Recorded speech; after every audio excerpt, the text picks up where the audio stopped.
Glamping versus camping, how do they differ?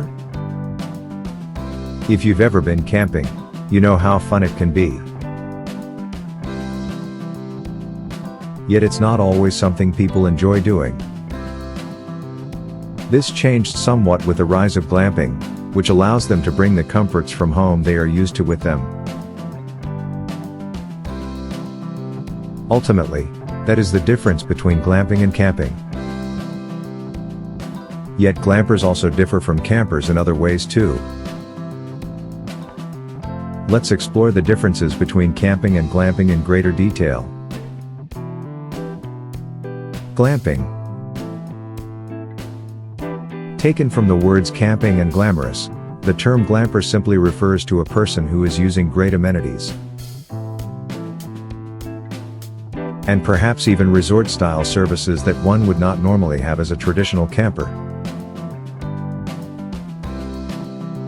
You could say glamping is luxury camping, or at minimum, camping with the comforts of home.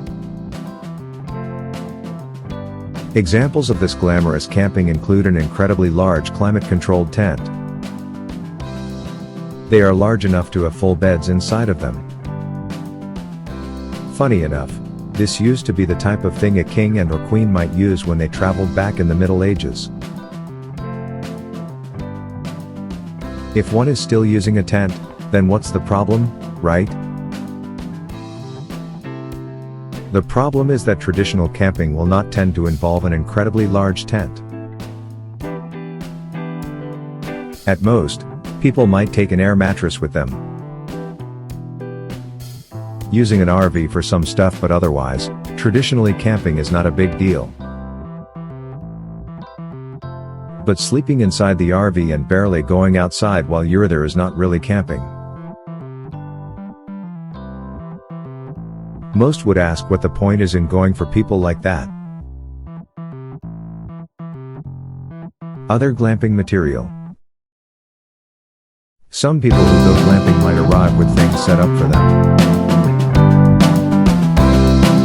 In fact, there are some actual glamping places you could go to that are essentially like hotels. Except they are mostly like little homes you rent for an extended period. Each glamper will usually have running, temperature-controlled running water and be able to shower whenever they'd like. They could even have a completely private bathroom. On top of this, they will have refrigerators to keep things cool for them. Of course, it is also not true glamping unless you have electricity completely ready to go. Some glamping centers might actually have power lines running to the frame shelter you're renting from them. This avoids the need for large batteries or any type of generator. Obviously, some might not have all of this and will need to bring a generator or pay to use one. As you can see, glamping is pretty much not camping at all. This is why many campers find it to be an insult to go glamping.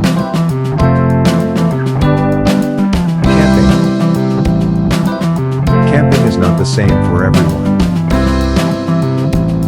On top of this, there are things you might bring with you on a longer camping experience versus a shorter one. For something like a long camping trip, you might bring an air mattress to go under your sleeping bag to avoid major back issues, as well as a small generator or solar-powered battery. This can be helpful to have for emergency needs and to help with boredom during nighttime hours. Many might also bring some of their own food from home, as well as water and other drinks in an ice chest. Having a small tent with nothing but a pillow and a sleeping bag is all that some will need though. They might even catch their own food to eat. Of course, even hardcore campers will bring water because it pays to have this around. Safe drinking water is not easy to find outdoors, naturally. might be splitting hairs when it comes to what some might bring with them on a camping trip versus what others bring. Neither is going over the top. They are still experiencing the outdoors the way people did hundreds of years ago. Minus the incredible tents, medications, weaponry, and other things we have access to now. All of these campers are doing it better than a glamper, at the end of the day. But if you are trying to get a spouse or child to go with you on a camping trip, it might be good to sort of have an in-between situation. This makes things more comfortable for them, and you might enjoy the extra amenities too. Either way, whether you are a camper or a glamper, you can still go and enjoy the great outdoors.